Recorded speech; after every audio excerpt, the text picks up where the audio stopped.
জয় গুরু। সবাইকে জানাই শারদ শুভেচ্ছা।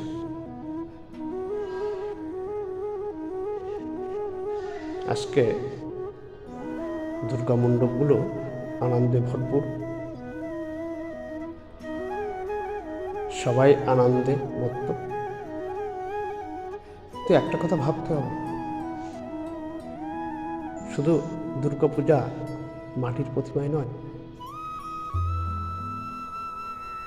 প্রত্যেকটি বাঙালির ঘরে ঘরে এই মা জীবন্ত হয়ে আছে। সেই মাকে ভালোবাসতে হবে। এরকম করে যদি মাকে ভালোবাসা যায় তাহলে দুর্গাপূজা সার্থক হবে। আর যদি মাকে ভালোবাসা না যায় তাহলে দুর্গাপূজার কোনো সার্থকতা নেই।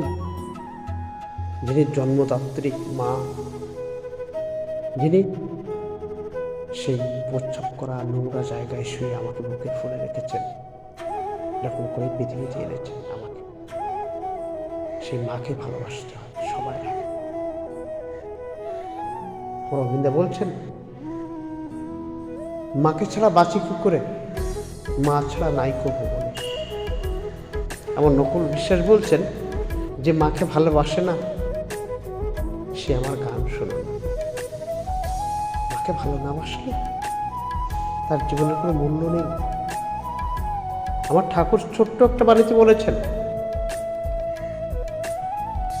যে মাতৃভক্তি অটুট যত, সেই ছেলে হয় কৃতি তত। তাই মাকে বেশি বেশি ভালোবাসতে হয়, মাকে বেশি বেশি ভালোবাসতে হয়, তাহলে অনেক বড় হওয়া যায়। পিতাই ছোট্টা মায়ে টান, সেই ছেলে হয় সঙ্গটা। তাই দুর্গাপূজার সার্থকতা মাকে যত বেশি ভালোবাসা যায়। আমার ঘরের মা খেয়েছে কিনা, আমার ঘরের মা বসন ভূষণ ঠিক আছে কিনা ভাবতে হবে। কারণ তাকে দিয়েই আমি পৃথিবীতে এসেছি। তাকে ছাড়া আমার পৃথিবীতে আসাটা কখনো সহজ হতো না। দুটো মানুষ, বাবা আর মা, এই দুটো মানুষ আমাকে পৃথিবীতে এনেছে। তাই আমার প্রথম শ্রদ্ধার জায়গাটা হলো বাবা আর মা। তাই ধর্মের মূল কথা হলো ধর্মাঞ্চর সত্যাং বদ, পিতৃদেব ভব মাতৃদেব ভব আচার্য দেব ভব অতিথি দেব। এই ধর্মের কথা হলো তুমি ধর্ম আচরণ করো, সত্য কথা বলো। মাতৃদেব ভব পিতৃদেব ভব আচার্য দেব ভব। তাই বাড়িতে এসে আজকে যদি আমরা মাটির প্রতিমা পূজা হয়তো কালকে শেষ হয়ে যাবে,